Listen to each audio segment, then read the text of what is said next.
She's a supermodel, an entrepreneur, and the first African-American woman to grace the cover of Vogue magazine. And he's the founder of the nation's premier celebrity amateur golf tournament. And the two powerhouses have recently joined forces to raise scholarship money and promote diversity in the world of golf. Here with the details on this year's event are Beverly Johnson, the legendary Beverly Johnson, and Wendell Haskins. Oh. Thank you both for being here. Okay, so we want to spend the entire segment just looking at you, Beverly. Do you no mind? offense to you. Wendell, you're a very handsome man as well. Beverly Johnson. Yes. Oh, bravo. Thank you. Thank you. Like a fine wine. Keeps getting better. I want to look at her too. So. All right, let's all just stare at her. Just give us a moment. I'll do a little few poses while you stare. Well, you definitely know some poses because we're done we have to move on. So much to get to. Okay. Yes. I mean, the world knows you as the first black supermodel, but many people don't know that you're an avid golfer. That's correct. That's correct. I was given an award by the original T Golf Classic. That's Wendell Haskins' event. And it was really, it's their 15th anniversary and my 40th anniversary of the Vogue cover. And it was just great to be in a setting where there are golf enthusiasts because I am a golf addict.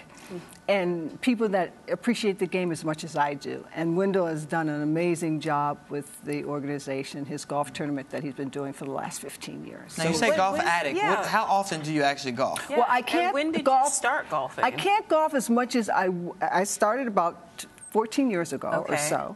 And I can't golf as much as I used to because I was semi-retired and now I'm out of retirement and I'm doing these major branding companies that my luxurious lifestyle brand and which is an online hair store, BeverlyJohnson.com. I have to get that in there for the hair extensions, but extraordinary. But so I don't golf as much, but it's really interesting because I had such great training from the beginning. I was able to pick up the club and just kill it at the tournament. You did. Oh, I had so much fun. Wendell, tell us, did she kill it? She killed it. She's really impressive as a golfer. I mean, she really gets into it. She takes it really serious. She's competitive. She even had, I think she may have had a couple side bets going on. Uh-oh. Yeah, You're a gambling woman? Oh, yeah. Oh, yeah. It's a money where her swing is. You have I like to put that. something on the line, you know, for me to perform. But no, it was just really, it was a beautiful day in New Jersey, a great, course, and it was just a wonderful event. Wendell does a really class act. Thank you. Well, talk to us about the event because this is the 15th anniversary, is that correct? This is the 15th year. Why did you initially start it and how has it evolved? Well, I initially started when I became a golfer in the late 90s. Okay. I just really jumped into it and wanted to know all of the history because, golf is a game that places a lot of emphasis on history, tradition, and so forth. So I was really curious to know what the history was of African Americans in golf because you really don't hear much about it other than Tiger Woods. Yeah, or the legend of Bagger Vance. Exactly. So there was so much history that I felt people were largely unaware of. And I read a book called Forbidden Fairways that was all about the history of African Americans in golf. And one of the things that I discovered was that a African American dentist, a Harvard dental school graduate, invented the first golf tee. Is that right? So the original tee. Wow. It changed the game. The original tee, which is the name of my tournament, my company, Original Tee, was invented by an African-American man. So that links back to the late 1800s. George F. Grant is his name. George F. Grant. George F. Grant invented the original tee. Wow. So I was inspired to create an event and a tournament that recognized the contributions of African-Americans in golf and celebrated that in the modern day. So the best way to celebrate that, I felt, was to bring a lot of people together, to celebrate our history, and to celebrate other iconic people that love to play the game of golf. Well, who have been some of your past honorees, and why did you all decide to honor Beverly this year? Well, some of the past honorees have been Charlie Sifford. He was the first. Right? Charlie Sifford was the first African-American to break the color barrier in professional golf, so he's considered the Jackie Robinson of golf. I've honored Dr. J, Julius Erving, who's also an avid golfer. He comes a lot. He comes to the tournament and plays a lot of golf, and I play with him from time to time. I honored the legendary Sam Jones from the Boston Celtics, who played with the great Bill Russell in that legendary Boston Celtics team. I've honored George Gervin, the Iceman, who's also an avid golfer. One of the coolest of the cool. Okay. And last year, I honored Renee Powell, who's one of the few African-American women to play on the LPGA Tour. And she has the legendary Clearview Golf Course in Canton, Ohio. And this year, the iconic Beverly Johnson. The iconic Beverly Johnson. Now, Miss Beverly Johnson, what's the key to doing well on the green? That's the language, right? Did I get that right? That's good. On the green? Yeah. Practice. Practice? Okay. Practice. It's all feel and it's practice. And it's therapy. I mean, it's a meditation. It's spiritual. It's mental. It's physical. People don't think it's physical. I mean, for me, it's a game of life.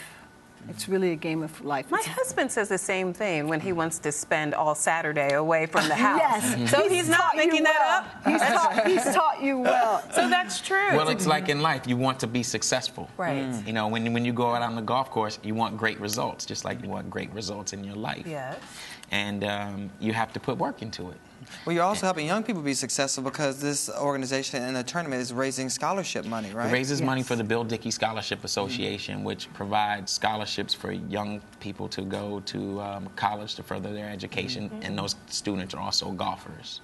Wow. How much did you all raise this year?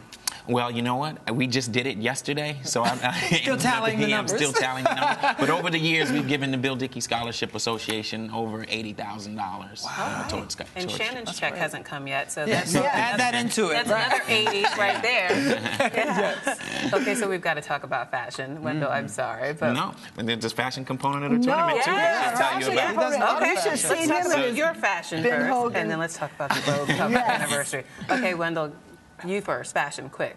Well, there's a fashion component to the golf tournament. We have a best dress contest every year. Is that right? If you see any pictures from past tournaments and even yesterday, you know, people come dressed to the nines. Everyone's looking great from, you know, kilts and, you know. And he looked so great. He had on the Ben Hogan hat and, you know, plaid hat and, you know, a shirt and a tie. You know, they used to play golf in shirts and ties, and you just look so stunning. Oh, we should have given an award to you, well, but it wouldn't have been fair. It wouldn't have been fair. It's so handsome and so wonderful. Thank you so much. Really. And Beverly judged the best dress contest. Oh. She actually judged the ladies, and I judged the men. Well, she knows about fashion. And she knows about fashion. It's the 40th anniversary of your Yes. Vogue cover. When Yes. you first got that gig, did you have any idea how significant it would be?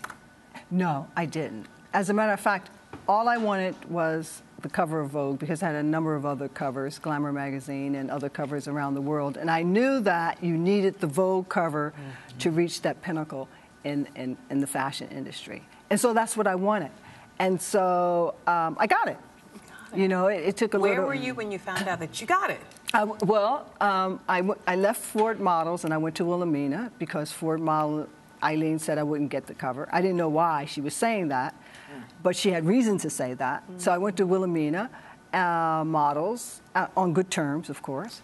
And so I got the cover with her, and it was actually Wilhelmina who called me that morning and said, you know, you're on the cover. I was on the cover of what? On the cover of Vogue. I'm like, Vogue magazine, you know, because you don't know that you're doing a cover shoot. You know, it was just like a beauty shoot. So it was just unbelievable. I remember it like it was yesterday.